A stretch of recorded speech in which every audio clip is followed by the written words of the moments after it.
Good morning, true crime friends. Listen, today's Monday. Happy Monday. February 22nd, 2024. We're back in Florida today. Welcome to Florida. It's freezing where I am. 19 degrees right now. But we're going to get up today to a nice tropical 41. I'm very much looking forward to it. But forget about all of that. What's happening down in Florida? Oh, we're going to spend the day in Florida today. Miss Donna Adelson. Oh, yes. Murderess extraordinaire Donna Adelson is back in court today. I can hardly wait. I'm so excited. So look, this is what we know. She's going to court. It's likely to be a short hearing. Donna has new attorneys. So will she be convicted? What is this hearing about? I do not know. It's not a trial. We know that. Daniel Roshbaum, her attorney, appeared on Surviving the Survivor over the weekend, like Friday night, something like that. Hang on. To talk about the case. And he says that Miss Donna is lovely and delightful. I do not believe him. I mean, maybe she likes him. So she's probably lovely and delightful to him, but would she be lovely and delightful to me and you? No. I get the feeling that she comes from the Maggie Murdaugh school of I'm better than you. And as long as you understand that she's better than you, then she could be delightful to you, or if you're her child. But other than that, I just don't feel like she's a very nice lady. But maybe that's because of her history of plotting murders. So that will call me crazy. That will cause me to see you in not so nice a light. Additionally, this weekend, Dateline finally updated their Adelson crime family. I mean, the Adelson family episode. And I was like, oh, I'm perched. I'm ready. It was 2 hours long. It was thrilling. Everything about it made me happy. I mean, not the murder, because, we don't want an unfortunate unaliving out here in these streets. But it was a really good episode. They covered everything, soup to nuts. Ooh, and Ruth Markel, the decedent's mama, honey, listen, back in the early days, when Ruth started appearing on TV, she was just like, I'm just here. I want justice for my son. And she was fine. Everything was fine. She was a grieving mother trying to deal with the fact that her in-laws had murdered her son. Nobody wants that to happen. I have sons. If one of their in-laws had an unfortunate unaliving of them, child, it would take Jesus and the law to get me off their behind, because it would not be pretty. It would not be pretty. But listen, we not talk about me. We talk about Ruthie. Grandma Ruthie in the beginning was just like, we just want justice. Now, Grandma Ruthie is snatched. Honey, she has a good lash. The hair is looking good. She has a swoopy sort of thing happening. Looks like she's lost weight. Did she get a facelift? She's got a red lips popping. She's an author now. She's been through a whole bunch of trials, and she's like, we are here hoping for the best. And I was like, okay, Glamour girl, you over there hoping for the best.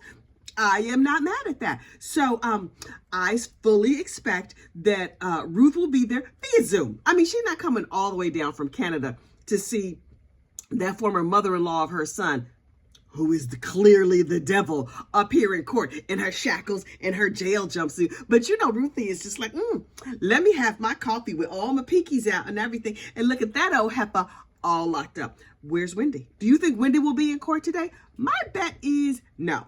Because you know who Wendy cares a whole lot about? Wendy. Wendy is like, look, I have to be down here trying to catch me a man and look after my sons and have my tatas all out at the synagogue or whatever else. Wendy has other concerns. Wendy is like, yes, my whole family has gone to prison for unaliving my former ex-husband. But what that got to do with me? I'm just over here minding my business. Hey, how you doing? She seems like that kind of girl who's just like, oh, will you be my husband? Will you be my husband? Will you be my husband? One of those. But okay, that ain't none of my business. And where will Harvey Adelson be? Do you think Harvey is going to take the trip up to Tally? Harvey's probably over there in assisted living someplace. If not, he needs to be. Listen, the fact that when Donna got arrested, she was like, who's going to take my husband home? And she was like, okay, go outside and get an Uber and go to the apartment. Is Harvey experiencing some mental decline? Is he slow? Was he this slow when he was working on people's teeth and stuff? Was he this slow when he was plotting that unfortunate unaliving?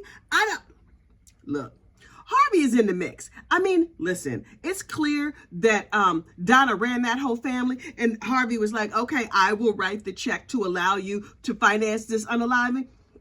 But I don't know that they have enough evidence on him, although he's old, and it might be a waste of money to prosecute an 80-year-old who does not have full mental capacity or whatever. Child, I'm projecting. I did not violate any HIPAA laws. I do not know what his medical state is. I am speculating wildly. Speculate with me, won't you? That's what we do here. Now, look, here's the real question. What will Donna's attitude be at this trial? At the last trial, she showed her whole behind. She was like, she was like an upset teenager. She was the Karen of the prison. Excuse me, I do not have a proper spoon. There's no Avion in my cell. I'm in a cell. Like, she had a whole bunch of complaints. She has a new lawyer who's local to Tallahassee. Now, did her new lawyer instruct her? Listen, ma'am, everybody knows that you think you're better than them. Great. You know the big difference? Everybody else in that room is not in custody, and you are. So even if you think you're better, yes, you have more money, maybe you've had like a fancier life or whatever, they free, and you not. When this trial is over, you're going to go back to bologna casserole. That's probably not even kosher. And when the trial is over, all of them are going to go to Chick-fil-A or whatever they eat down there in Florida, because I do not know. So we're going to need you to govern yourself accordingly. You might even want to throw in a y'all, ma'am. Now, I know that you and your son were offended by all the y'all. But what you're going to want to do is make nice with these people, because they have the power to ruin the rest of your life. Although, to be fair, you have ruined the rest of your life on your own. You didn't need their help. You just got together in your little addle brain and decided, you know what I'm going to do? I'm going to be evil. I'm going to be wicked. I'm going to try and torture my son-in-law. And what is there? There's like an old saying, whatever you put out comes back to you 3 times. What would her life look like if she put out niceness and not murder? Probably she would be free in her $1 million apartment, living her old lady life down there in Florida, wait for her husband to die. But what is happening instead? She's down there in Florida, living her old lady life in prison. It's not a good look. But look, I saw the Dateline episode. Next, I will, on Wednesday when it comes out, I will listen to the Dateline podcast that covers exactly the same information. Oh yes, I'm gonna listen to it again. And then following that, I will listen to the podcast, A Date with Dateline. Will they break it down in their own special way? Oh yes, I'm obsessed. I'm fully obsessed. So I'm gonna spend this whole week in Florida by way of North Jersey in my podcast ears. So that is what my week will look like, and I will break it down for you as it all unfolds. Not so much the Dateline podcast, because that's the same thing that was on my TV. But when A Date with Dateline podcast comes out and they do their follow-up on this, I'm going to watch, because they're going to have thoughts and they're going to have observations and they're going to give me a little tee-hee. Now look, other Florida madness. Oh, the Treehouse Murder case. Oh, Ty Tucker, you and your Treehouse Murder. So look, when last we left, Paula Belmont was laid up over there in the hospital. She's the victim in the case. And she was testifying like, yes, a bunch of dudes broke into my tree house that was not really a house and not really in a tree. But they break in to steal my drugs and my money, like people do. And there is a lot of confusion about what her injuries were. Some people say her throat was slashed. Some people say she was cut. Yes, a slash and a cut are different things, but they're kind of the same thing. If you hear somebody's throat was slashed, I'm thinking their throat was slashed. But then I also heard her neck was cut like over here someplace. So she had like a oopsie cut on her neck adjacent area. I don't know. Did she bleed crack? Did she bleed narcotics? Because she was real high when it happened. Maybe she's unsure. Maybe the medical examiner can get, okay, it does not matter because she's still alive. But Paula was not called by the prosecution. She was called by the defense. None other than Mr. Tyrone Ty Tucker, a white man. Check your privilege, check with your preconceived notions. Tyrone, in this case, is a white man. Who knew? Anyway, so Paula was like, it is not Ty. Ty did not come in here and try and unalive me. And so the prosecution, who was supposed to be getting justice for the victim, did not call her. The defense called her to say, it was not him. See, also, I was very, very high. But the person that she described, the clothing that she described, did not match what Ty had on that day. Okay, here's the thing. Paula was testifying by Zoom because she's over there in the hospital because she's like all laid up and messed up in a non-crack related injury. This crime happened 7 years ago, and Paula has some other health challenges. Living in a tree, I get the feeling, is not that good for your health, even though it wasn't a tree. I don't know. Living in the great out of doors is probably not that wonderful for your health. So she has MRSA and some other health challenges. And so she's going to go to like a long-term care facility, whatever. Okay, fine. It's not clear to me what drugs they had her on, because she was like, this is what happened, and then the guys broke in, and then this happened. But there's one more thing I want to say. And they were like, okay. She was like, Mr. Prosecutor, you are the lowest scum of the earth, and you've done me wrong. And she starts ranting and raving and going off. And apparently, according to Chanley Painter down there from Court TV, she's down there in Key West, she said the jury was like, wait, what now? Oh, the jury was shocked and appalled. Oh, they were clutching all their pearls. But between me and you, was the jury like, what exactly is happening? What? So, there's a little animosity. And the prosecutor was just like, Your Honor. I mean, he was like jumping up and down mad. And he was just like, strike it from the record, objection. Ah. So, all of Paula's incoherent testimony is going to be stricken from the record. You know where it's not going to be stricken from? Those jurors' minds. Those jurors are going to be like, wait. This dude is over here trying to get justice. But the victim says it's not the guy. The guy that we say did it, it was not him. Okay.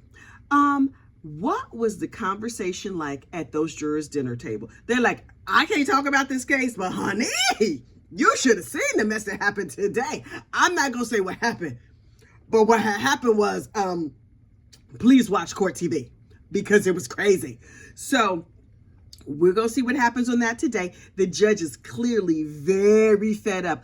Oh, he's sick of all of this. He's sick of the pro se. He's sick of the ranting and raving victim. He's probably sick of the prosecutor. And apparently at a certain point, he just had his head in his hands in front of the jury. Is that prejudicial? Is that grounds for appeal? Did Mr. Tyrone Tucker, should he have objected to, like, Your Honor, we see you have an Excedrin headache and you're very exasperated and you calling on the name of the Almighty and pounding your gavel like, oh, I'm sick of these mamalukes. You may have prejudiced the jury, but also the ranting and raving witness, that might have prejudiced the jury as well, because this whole trial is a circus. It's a full-on goat rodeo. I'm loving it. I mean, it is unfortunate that somebody was unalived during the course of this crime, right? That's terrible. Also, the decedent, he was super high when it happened. So I hope that he was just like, oh, well, clearly this is a crack dream. I'm running up some stairs. Why am I exercising while I'm high? Oh, now I'm on the other side of glory. Oh, what are these clouds? Oh, I'm gonna have to get some more of whatever this lovely narcotic is, because now I feel like I'm in clouds. Can you put crack in heaven?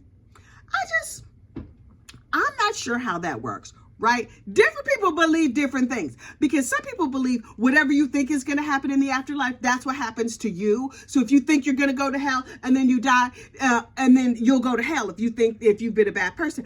But if you think that, like, when I die and go to heaven, it'll just be an endless buffet of crack, like the endless crack buffet, maybe that's what you get. Maybe he's enjoying some that girl named Molly and some heroin and some crack and whatever. I don't know. Listen, don't look to me to speculate. I'm not about that drug life. Y'all know I left that narcotic alone a long time ago. But I'm just really curious. Last but certainly not least, Mr. Tyrone said that he has nothing but acceptance. He has accepted whatever comes out of this. He said, if they convict me, I'm not going to like it, but I have to accept it. I appreciate that level of acceptance. It is fascinating to me. Fascinating. He's been dealing with this for 7 years. So maybe he has like a different understanding and he's come to a different place with it. Me personally, when they gave him that plea offer of, okay, just please go ahead and go on and go someplace and stop talking to us. They gave him a plea offer of time served. Like, please stop harassing us. We're just going to give you time served. And he was like, no, I would like to continue to go in front of the judicial system and prove that you are wrong. Okay, good for him. It's a brave and bold move. I really hope he wins if that's the gamble he's making. And if it was me, I would be like, this is terrible. I can go home. I have a wife who is a millionaire. Oh, yeah. Once his story made the news, an old high school friend hooked up with him, and she had what we call a liquidation event. You know what a liquidation event is? She got a whole bunch of money. She co-founded Fit Start, Kickstart, CrossFit. I'm sometimes cross and I'm not very fit, so I don't know nothing about that CrossFit life. But she co-founded CrossFit, so she got millions and billions of dollars or whatever. He could be living over there in like a nice cushy mansion or whatever. Call me whatever you want. But you know what you're going to call me? Rich and living in a palatial estate? Call me a murderer. Sure. Say I'm an unaliver. Great. No problem. My butler does not care. Me driving my Bentley or whatever, we don't care what you think. He's like, this is a scumbag crime. I wouldn't want my kids to think I was involved in a scumbag crime. Sir, you were a homeless narcotics enthusiast many years ago, 7 years ago, and you got yourself involved in a situation. You had an out for that situation, but you have chosen to go back into the situation in the name of being right. Okay. That's not the choice I would have made. It's like, you want to be right, you want to go home. What you want to do? I want to go home. But that's just me. So look, we will have eyes on Florida today. North Florida up there in Tallahassee, Leon County, South Florida down there in Key West. I am sincerely hopeful that just being this close to Florida, adjacent to Florida, watching Florida helps me feel warmer today. Because like I said, it's a nice tropical 19 degrees right now. We're going to see what happens. In the meantime, I'm going to enjoy myself some more coffee and possibly a little nap before I get on with the rest of my day. Okay, y'all have a great day, and I will talk to you later. Bye.